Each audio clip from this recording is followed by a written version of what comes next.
আসসালামু আলাইকুম রহমতুল্লাহি ওবারাকাতু। সবাই কেমন আছেন? আশা করছি মহান আল্লাহ তাআলার অশেষ রহমতে কাছে কিংবা দূরে, দেশ অথবা দেশের বাইরে, যে যেখান থেকেই আমার আজকের ভিডিওটি দেখছেন, সবাই অনেক অনেক ভালো আছেন। আলহামদুলিল্লাহ আলহামদুলিল্লাহ, আমরাও ভালো আছি। তো বরাবরের মতো নতুন আরও একটি দিনের ব্লগ নিয়ে আপনাদের মাঝে হাজির হয়ে গেলাম। আশা করছি আমার আজকের ব্লগটিও আপনাদের কাছে ভালো লাগবে।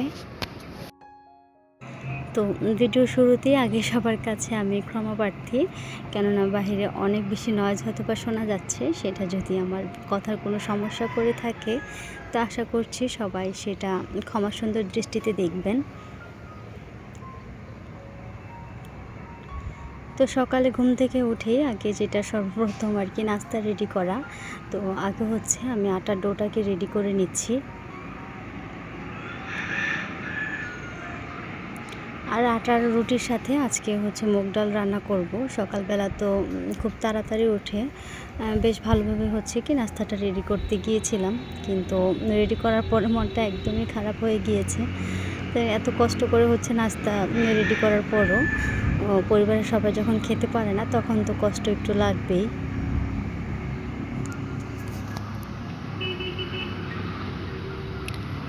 আজকে হচ্ছে মুগ ডাল দিয়ে গরুর মাংস দিয়ে আর কি রান্না করব। তো গরুর মাংস একটু সেদ্ধ হতে যেহেতু সময় লাগে, তো রাতে হচ্ছে আমি পেঁয়াজ কাটাকাটি, তারপর হচ্ছে মাংস ধুয়ে ভালো করে পরিষ্কার করে রান্নার জন্য আর কি সব কিছু রেডি করে রেখেছিলাম। তো শুধু সকালে উঠে রান্না করব, তো একটু অন্যান্য দিনের তুলনায় আরও একটু তাড়াতাড়ি উঠেছি। কিন্তু তারপরও মাংস সিদ্ধ হতে হতে রাইসার বাবার আর কি টাইম চলে যাচ্ছিল।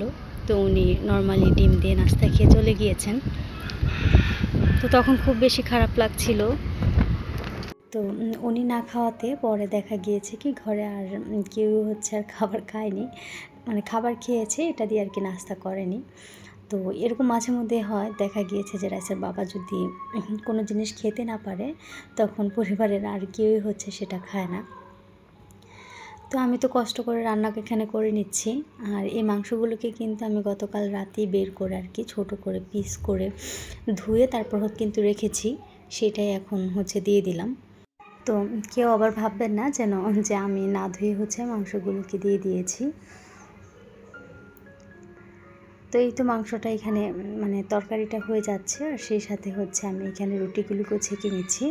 রুটিগুলোকে প্রথমে হচ্ছে বেলে নিয়েছি, এখন একসাথে সবগুলোকে হচ্ছে ছেঁকে নেব। আর এই তো নাস্তা বানানোর ফাঁকে ফাঁকে আমি রাইসার বাবাকে নাস্তা রেডি করে দিয়ে দিয়েছি, উনি হচ্ছে খেয়ে নিচ্ছে, যেহেতু সময় ছিল না।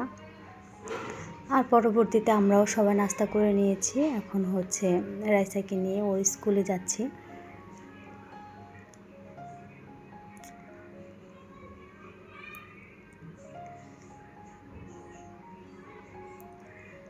তো স্কুলে আসার পর আজকে হচ্ছে আমার মেয়ের নতুন বায়না, সে তার নাকি ক্ষুধা পেয়েছে, সে খাবে।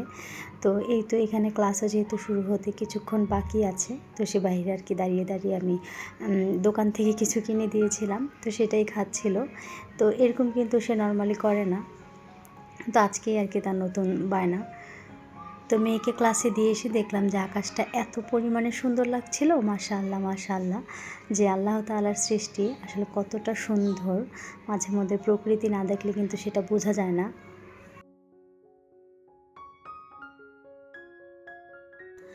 তো এটা হচ্ছে তার পরের দিনের ভিডিও। তো সেদিন হচ্ছে আমার যা ভাসুর ওনারা এসেছিলেন।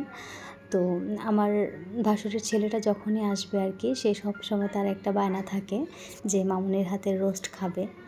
তো সেই জন্য আগে থেকে হচ্ছে এগুলোকেও রেডি করে আর কি ফ্রিজে রেখে দিয়েছিলাম, যেন আসার পর আর তেমন কোনো ঝামেলা করতে না হয়।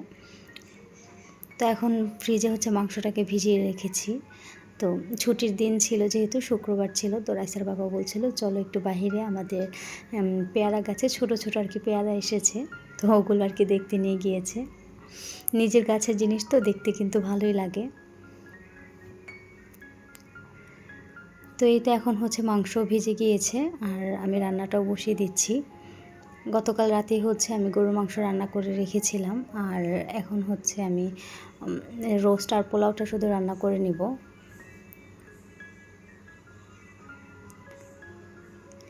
তো একটু রান্নাটা একটু তাড়াতাড়ি করার জন্য এক চুলায় আমি রোস্টটাকে ভাজার জন্য দিয়ে দিব, আর এখানে হচ্ছে পাশে রোস্টের মশলাটাকে কষিয়ে নিচ্ছি।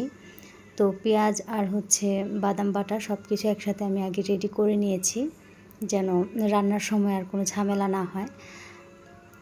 সব কিছু রেডি থাকলে রান্না কিন্তু খুব ইজিলি করা যায়, আর খুব অল্প সময়তেই কিন্তু রান্নাটা হয়ে যায় আর কি, একটু যদি গুছিয়ে সব কাজগুলো করা যায়।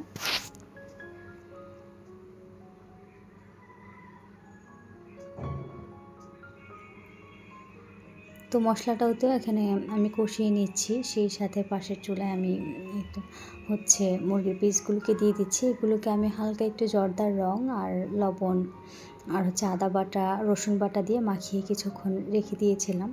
তো সেটাকে একটু হালকা করে ভেজে নিব, বেশি কড়া হয়ে গেলে ভাজাটা তখন কিন্তু রোস্টটা শক্ত হয়ে যায়, তখন এটার ভিতরে মশলা না ঢুকলে আর খেতে কিন্তু ভালো লাগে না।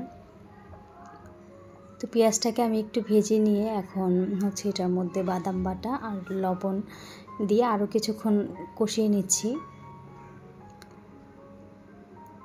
হালকা একটু জিরার গুঁড়োও দিয়েছি আর একটু মরিচের গুঁড়া দিচ্ছি, যেন এক্সট্রা একটা কালার আসে।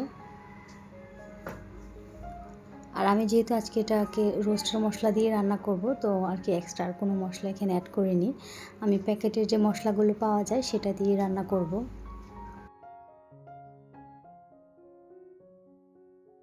তো এই তো মশলাগুলোকে কষে তারপর হচ্ছে আমি দুধ দিয়ে এবার হচ্ছে ঢেকে দিয়েছি। আর এখানে আমার সবগুলো মাংস আস্তে আস্তে ভাজা হয়ে যাচ্ছে। তো দেখেই বুঝতে পারছেন নিশ্চয়ই যে আমি একদম হালকা করে একটু ভেজে নিয়েছি, জাস্ট একটু দেখার সৌন্দর্যের জন্য আর কি। আর হালকা করে ভেজে নিলে এটার টেস্টটাও খুব ভালো আসে।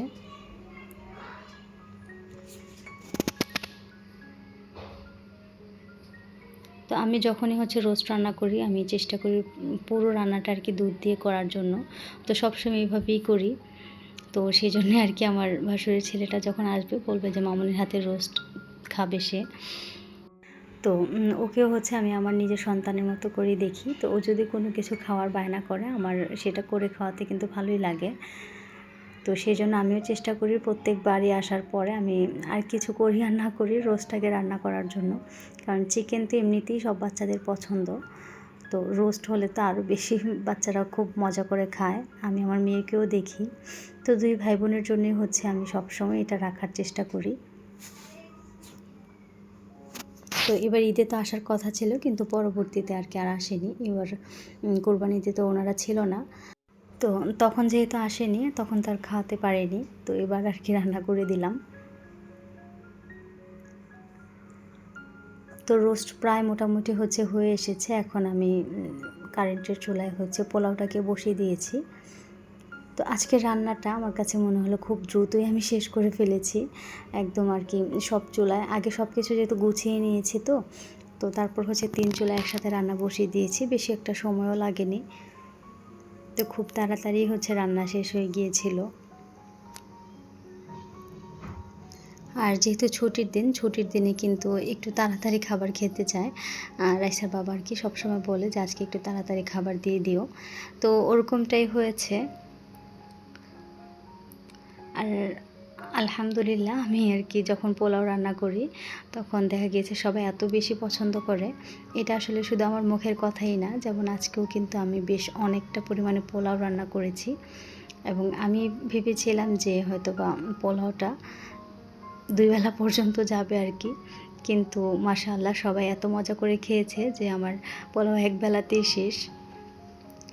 তো একটা জিনিস যখন একটু কষ্ট করে রান্না করা হয় তারপর যখন সবাই তৃপ্তি ভরে খায়, তো তারপর কিন্তু দেখা গিয়েছে কি যে রান্নার যে একটা কষ্ট সেটা কিন্তু আর থাকে না। তো আমার ক্ষেত্রেও সেমটাই হয়েছে, যে সবাই খাওয়ার পর যখন দেখলাম যে আমার হাঁড়ি খালি, তখন কিন্তু আর আমার কাছে কষ্টই লাগেনি, কেননা তখন মনে হয়েছে যে তাহলে বুঝি আমার রান্নাটা ভালো হয়েছে। আর আমি আজকে একদম সাদা পোলাও রান্নারই চেষ্টা করেছি, আর যেমনভাবে আর কি ভেবেছি ঠিক তেমনই হয়েছে, একদম সফট আর ঝরঝরে, আর একদমই কিন্তু সাদা আছে। আশা করছি দেখেই বুঝতে পারছেন।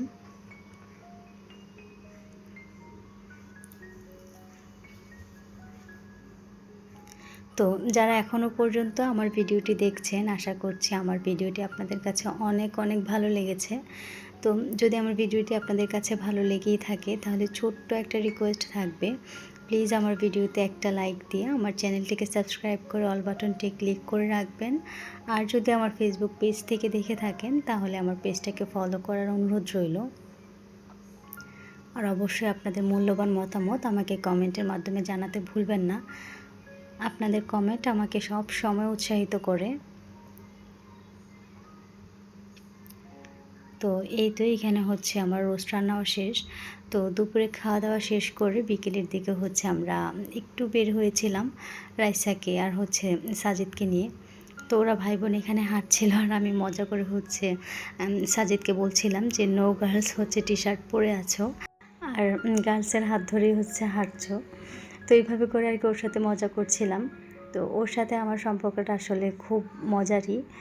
দেখা গিয়েছে আমি খুব ছোটোবেলায় যেহেতু এখানে এসেছি, তো ওকেও আমি খুব ছোটোই পেয়েছি, দুজনে একসাথে মিলে আমরা খেলাও করেছি। তো এরকমও দিন গিয়েছে।